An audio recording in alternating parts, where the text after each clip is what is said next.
Assalamualaikum warahmatullahi wabarakatuh. Waalaikumsalam. Warahmatullahi wabarakatuh. Selamat siang, salam sejahtera untuk kita semuanya. Sehat semua teman-teman? Sehat, alhamdulillah. Alhamdulillah sehat, Pak. Alhamdulillah. Pada hari ini kita sebelum membahas terkait dengan proses penulisan paper sekalian semuanya, maka kita akan melihat bagaimana perkembangan kajian kebijakan pendidikan. Tema yang kita angkat adalah terkait dengan bagaimana respon publik terhadap kebijakan pemerintah terkait dengan pertemuan tatap muka. Jadi pada 20 September kemarin, atau pada minggu kemarin, ada beberapa lembaga membuat kebijakan terkait dengan pertemuan tatap muka. Bahkan di beberapa kampus lainnya atau sekolahan lainnya, sudah melakukan pertemuan tatap muka sebelumnya. Sebagian besar hibrid, 30% yang tatap muka, sebagian atau 70% itu masih di rumah dengan online, dengan prosedur yang sangat ketat. Maksudnya sangat ketatnya itu adalah dengan memperhatikan protokol kesehatan. Jadi pertama, tadi kebijakannya yaitu bagaimana maksimal yang ada di kelas itu adalah mereka yang dekat dengan kampus. Kalau di UNESA itu kan kebijakannya mereka yang ber-KTP, Sidoarjo, Surabaya, dan Gresik. Di tempat lain, kampus atau sekolah lainnya mungkin ada kesamaan, kemiripan, mungkin ada sedikit perbedaan. Kemudian yang kedua, dengan menggunakan protokol kesehatan yang ketat, ya ketika masuk ke lokasi kampus, mereka harus dicek suhu badan, kemudian menggunakan masker, menggunakan atau sebelumnya cuci tangan atau hand sanitizer, dan selanjutnya, intinya protokol kesehatan sangat dipegang kuat. Bagaimana proses selanjutnya? Apakah hal itu mendapatkan respon positif dari semua pihak, baik guru ataupun siswa, mahasiswa, ataupun yang lainnya? Kalau di beberapa sumber berita, teman-teman bisa melihat bagaimana respon publik terkait dengan hal itu. Ada yang pro, menerima, ada yang menolak terkait dengan kebijakan pertemuan tatap muka, karena memang faktanya pada Juli gelombang kemarin, pada waktu PPKM darurat, banyak orang meninggal dunia karena COVID, ataupun sebelumnya juga banyak meninggal karena COVID. Pada saat ini sudah mulai reda semuanya, ada yang level 1, level 2, dan selanjutnya. Ada bahkan yang sudah hijau. Untuk itu, pada kesempatan ini saya mau menampilkan terkait dengan hasil kuesioner terkait dengan hal itu. Nanti teman-teman sebagai analis kajian kebijakan pendidikan bisa membacanya dengan baik. Kita tampilkan hal tersebut. Apakah bisa dilihat teman-teman? Iya, Bisa, Pak. Oke. Ini adalah ada 242 yang sudah menjawab kuesioner tersebut. Dan kita atau saya menggunakan pola acak begitu aja dengan memperhatikan mereka yang mengisi itu adalah mahasiswa UNESA, mahasiswa perguruan tinggi lainnya, siswa SMA, dosen UNESA, dosen perguruan tinggi lainnya, dan guru. Jadi dari berbagai pihak. Kalau melihat dari sini, maka di sini ada mahasiswa UNESA itu yang mayoritas, dan kita tidak mempermasalahkan hal itu. Kemudian yang kedua, mahasiswa dari perguruan tinggi lain, 51%, 23%. Kemudian siswa SMA, ini kita lihat ada 7, maksudnya 2,9%. Selanjutnya ini ada guru, yaitu sebanyak 1,2%. Hasilnya, ini pertanyaan pertama, apakah saudara kalian setuju dengan pertemuan tatap muka bagi siswa dan mahasiswa semenjak September 2021? Yang menyatakan setuju 74,4%, yang menyatakan tidak setuju adalah 25,6%.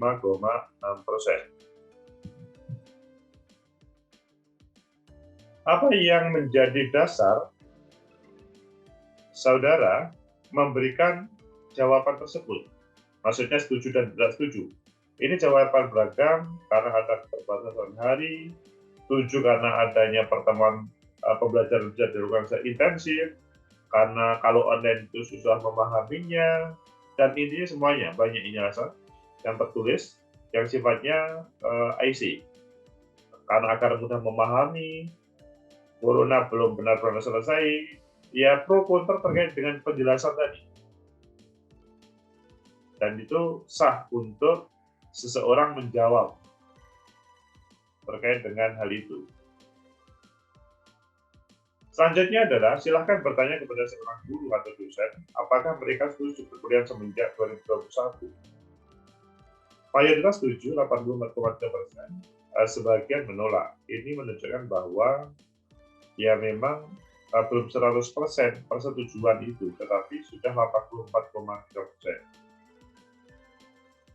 Yang menjadi guru dosen menolak agar pembelajaran lebih efektif. Apa yang menjadi alasan guru tadi, menerima atau menolak agar pembelajaran lebih efektif, bisa bertemu tatap muka, setuju karena adanya memaksimalkan pembelajaran kuliah dan selanjutnya. Apakah saudara setuju sudah divaksin? 93,8% sudah.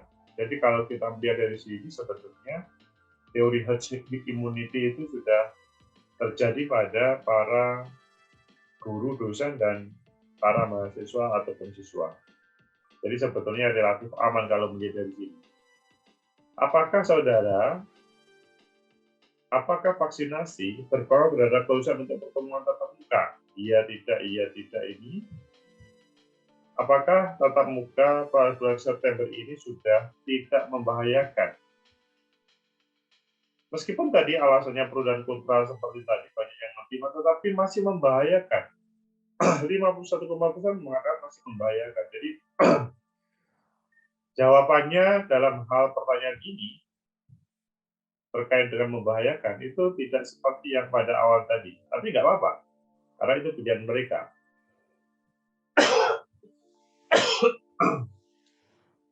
Kemudian pertanyaannya adalah, apakah saudara menikmati perkuliahan dengan online ataupun daring? Apakah saudara menikmati perkuliahan daring online? Mereka menikmati. Jadi sebetulnya, seandainya tidak dilakukan secara tatap muka juga masih oke, meskipun tadi mayoritas adalah pertemuan tatap muka. Jadi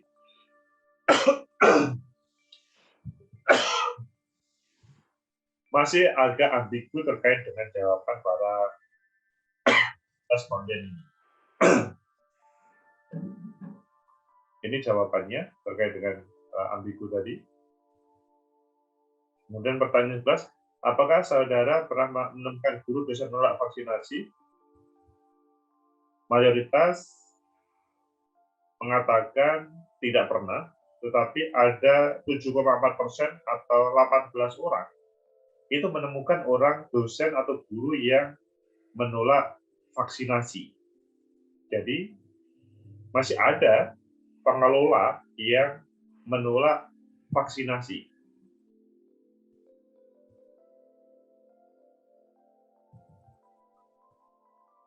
Ini alasannya lebih karena tidak tahu aja.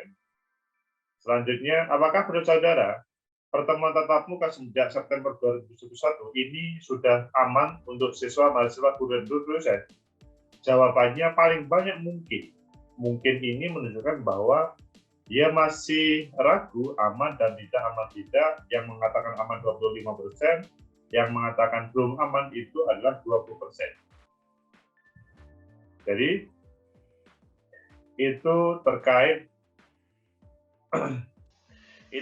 dengan kuesioner yang kita lakukan pada minggu kemarin sampai hari Sabtu. 242 responden yang sudah menjawab terkait dengan kuesioner tersebut. Intinya bahwa kalau dari jawaban-jawaban tadi, pertemuan tatap muka itu menjadi pilihan ketika memudahkan bagi siswa, mahasiswa, dan guru untuk menjelaskan hal-hal yang mungkin sulit dipahami secara online. Tetapi ketika jawab pertanyaannya adalah bahwa apakah menikmati daring online, mereka juga menikmati. Sehingga pertemuan tatap muka kalau kita melihat di kampus kita atau mungkin di tempat lain, para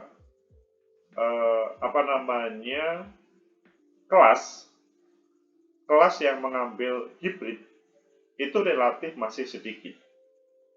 Ada 1-2 saja, tidak banyak.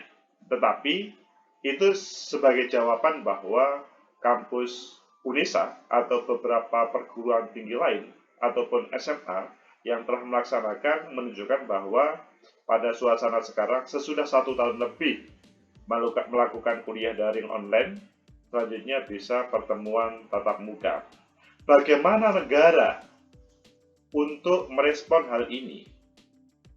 Teman-teman semuanya, keberadaan negara sebetulnya sudah terwakili oleh para kepala sekolah, rektor, ataupun pimpinan lembaga yang telah mengambil kebijakan tersebut. Intinya bahwa negara melalui Kemendistek atau Kemendikbud itu sudah memberikan atau membolehkan untuk pertemuan tatap muka dengan berbagai catatan yang harus diikuti. Dan yang terjadi bahwa mereka bisa, maksudnya kebebasan itu selanjutnya diambil oleh berbagai lembaga pendidikan dan akhirnya bisa pertemuan tatap muka. Pada kesempatan ini kawan-kawan, saya ingin tahu bagaimana respon teman-teman terhadap hasil kuesioner tadi. Apakah ada hal yang perlu disikapi oleh teman-teman semuanya? Silakan untuk mengomentari teman-teman atau berpendapat.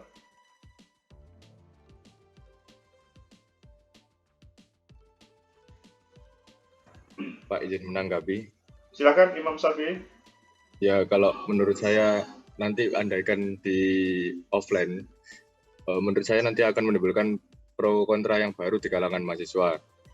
Dikarenakan daring ini sudah merupakan aktivitas atau sudah kebiasaan sehari-hari para mahasiswa saat ini, kan sudah berjalan lebih dari 1 tahun kan Pak?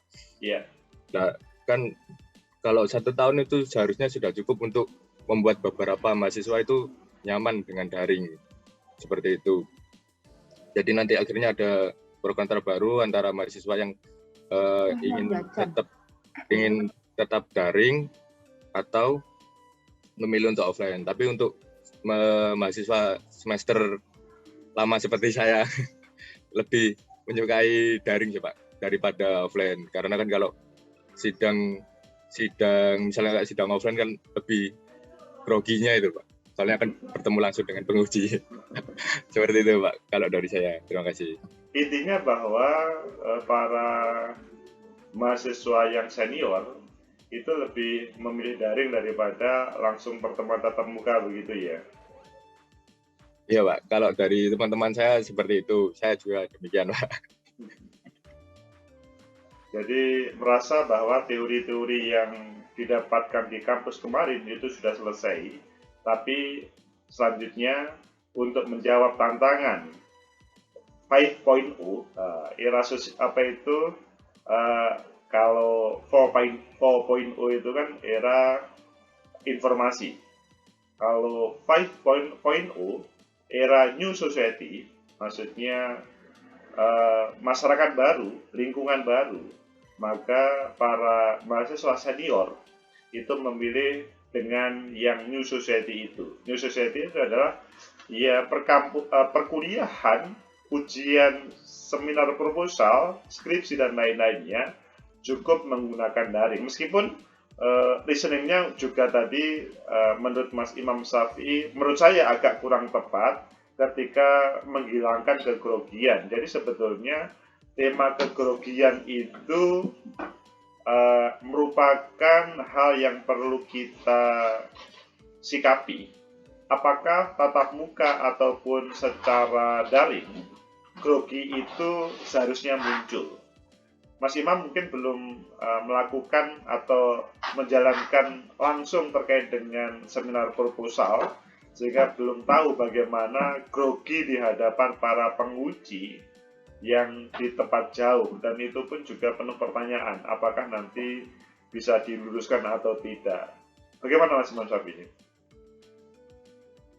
Ya, sejauh saya melihat teman-teman saya sempro setelah saya mendampingi teman-teman saya sempro dan juga menjadi moderator, ya memang grogi. Saya tanya juga grogi, tapi tidak separah ini, Pak. Kalau bertemu langsung seperti itu. Ya, mungkin ini karena sudah mahasiswa tingkat akhir, tapi sejak mahasiswa baru public speaking-nya mungkin kurang biasa. Akhirnya kan ini ke mentalnya mungkin, Pak. Okay. Akhirnya jadinya kurang terbiasa atau gimana seperti itu. Oke, terima kasih Mas Imam Syafi'i. Itu adalah pendapat Mas Imam Syafi'i terkait dengan perkuliahan tatap muka yang sudah menjadi kebijakan kampus kita dan berbagai lembaga, bahwa September ini sudah bisa melakukan secara hibrid di tempat masing-masing. Boleh selanjutnya yang lain mau silahkan mengomentari hasil kuesioner tadi.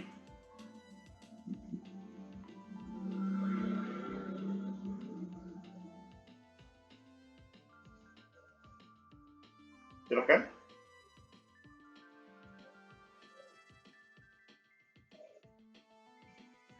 Ini kelihatannya seru ini, nada Putri ini.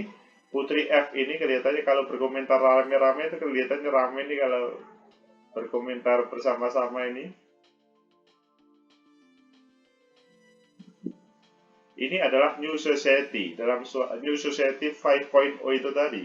Jadi kita dalam suasana, dalam berbagai kegiatan bersamaan, selanjutnya bisa dilakukan secara bersama-sama, tidak harus dalam sebuah ruangan. Putri mau berkomentar?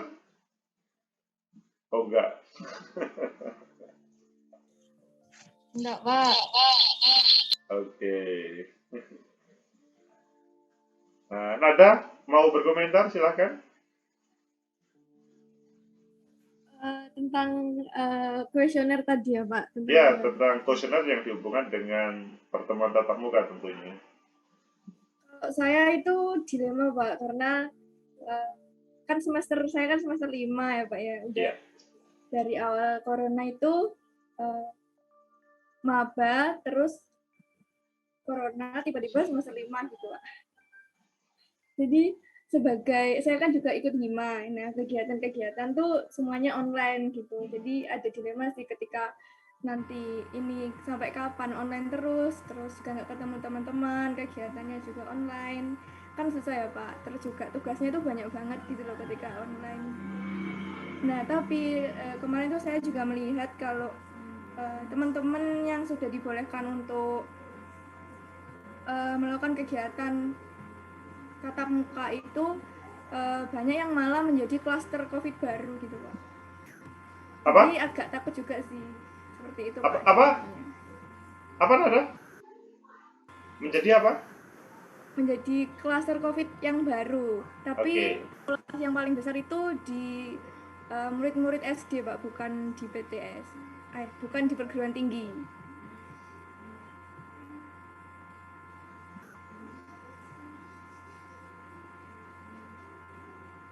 Dilanjut silakan. Ya, apakah salah saya terdengar ya Pak tadi sudah seperti itu dilemanya. Apakah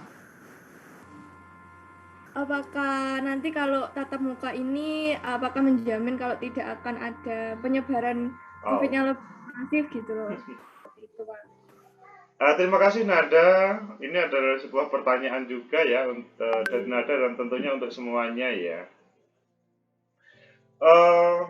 Ada sebuah prediksi nanti pada liburan Desember, jadi Natal dan Tahun Baru itu ada gelombang ketiga.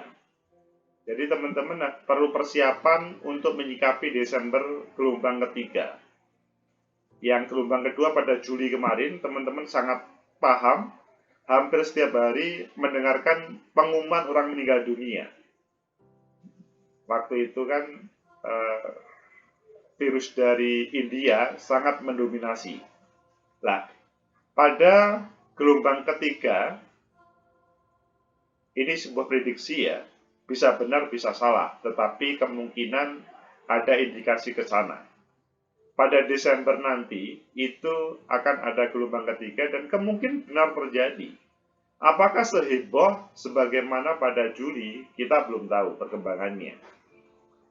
Yang mau saya jawabkan terhadap pertanyaan Nada, bahwa pada saat ini sudah mulai muncul klaster-klaster baru. Tentunya klaster sekolahan. Mengapa ia terjadi? Apakah para pengelola sekolahan, begitu juga siswa dan guru, itu tidak menggunakan protokol kesehatan? Jawabannya, secara tekstual pasti sudah ada perintah untuk menggunakan protokol kesehatan. Tetapi secara praktek, Nada dan teman-teman pasti tahu bagaimana perkembangan yang terjadi di lapangan. Nada kebetulan hari ini belum melaksanakan KKN. Seperti Imam Syafi'i dan teman-teman yang sudah melaksanakan KKN kemarin, pasti tahu betul bagaimana di desa masing-masing sangat jarang yang melaksanakan protokol kesehatan.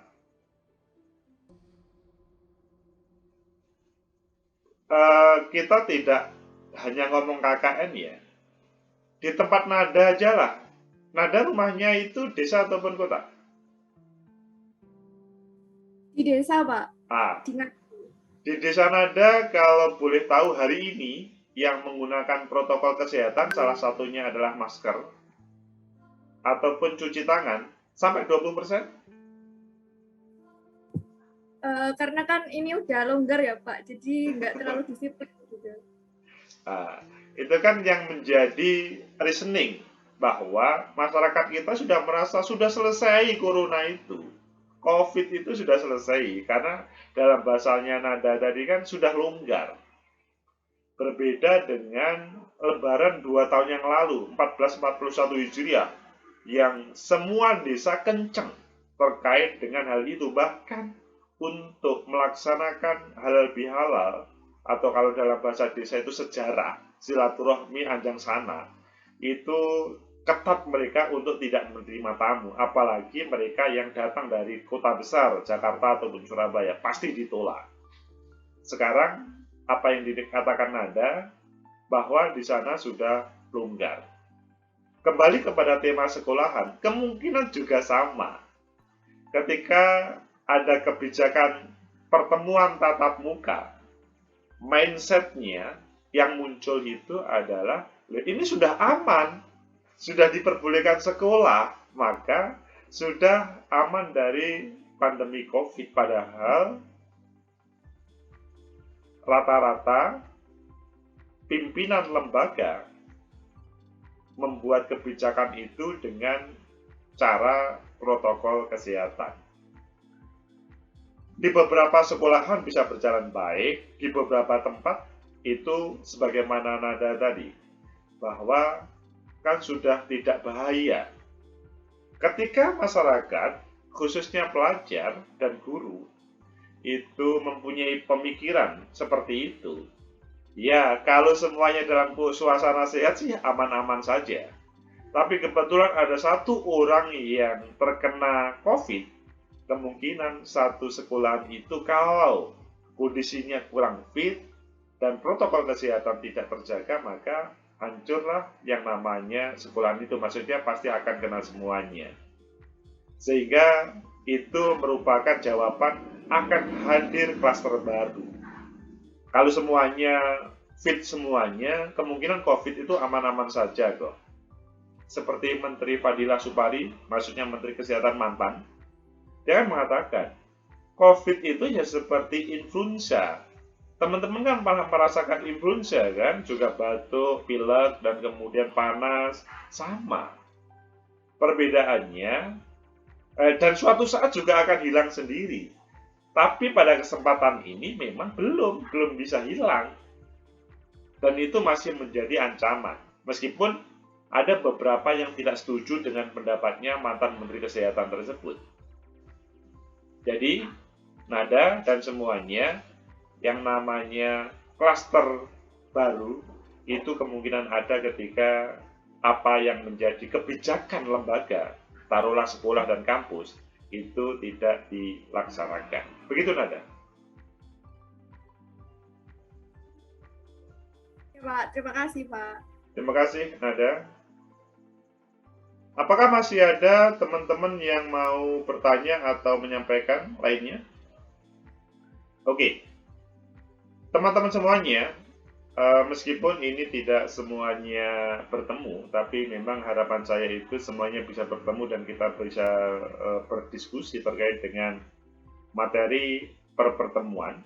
Dan hari ini memang temanya terkait dengan kebijakan negara melalui kampus dan sekolahan terkait dengan pertemuan tatap muka. Kalau sudah tidak ada pertanyaan, maka saya anggap sudah selesai pertemuan tatap muka kita. Maksudnya kajian kebijakan pendidikan pertemuan ke-6, bahwa kebijakan salah satu yang terjadi ketika pada suasana COVID selanjutnya